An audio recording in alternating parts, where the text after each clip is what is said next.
Hello મિત્રો, સ્વાગત છે તમારું મારી ચેનલ શિગોતર રસોઈમાં। આજે આપણે ગુજરાતી સ્ટાઇલમાં બ્રોકલીનો સૂપ બનાવીશું। તેના માટે મેં બ્રોકલી લીધી છે। બ્રોકલીને ધોઈને ઝીણી ઝીણી સમારી લીધી છે। જુઓ, આવી રીતે સમારી લેવાની છે।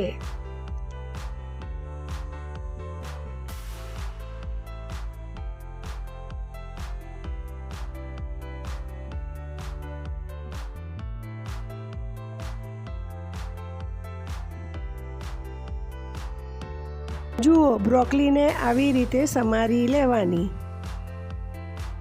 એક કઢાઈમાં તેલ નાખી તેલ ગરમ થાય એટલે ઝીણા સમારેલા લસણ અને આદું નાખી તેને સાંતળવા।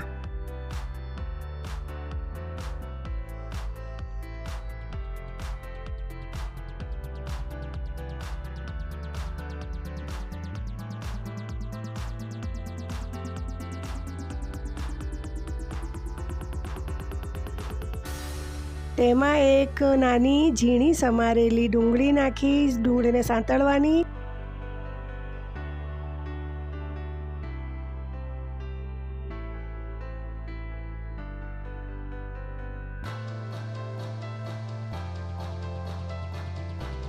અને સ્વાદ પ્રમાણે મીઠું નાખવાનું। આદું, લસણ અને ડુંગળી સંતળાઈ જાય પછી તેમાં બ્રોકલી ઉમેરવાની અને બ્રોકલીને પણ અધકચરી સાંતળી લેવાની।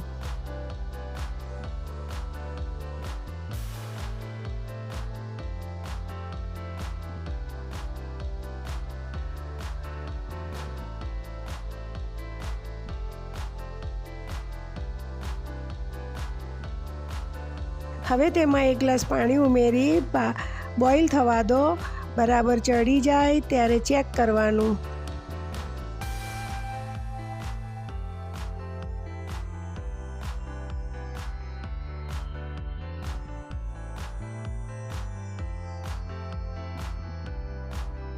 બ્રોકલી બફાઈ જાય એટલે તેને ઠંડી કરીને મિક્સર ગ્રાઇન્ડરમાં તેની પેસ્ટ બનાવવાની।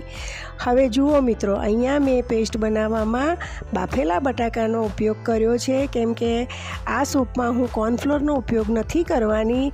આ સૂપ ગુજરાતી રીતથી બનાવીએ છીએ એટલે આમાં બટાકાનો ઉપયોગ કર્યો છે। તમારે બટાકું ના નાખવું હોય તો કોર્નફ્લોર નાખી શકો છો।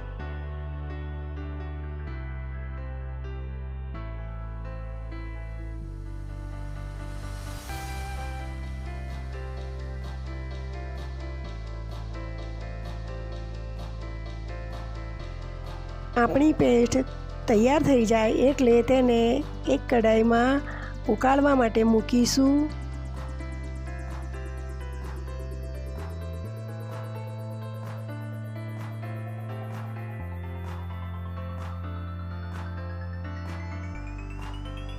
તેમાં એક વાટકો દૂધ રેડીશું અને ઉભરો આવે ત્યાં સુધી થવા દઈશું।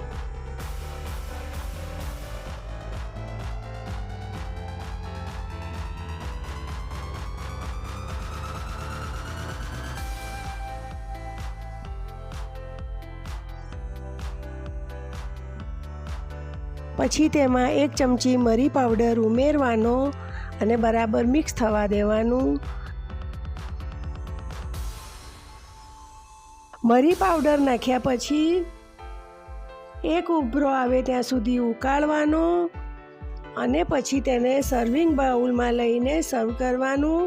ઉપર કાજુ બદામની કતરણ નાખવાની।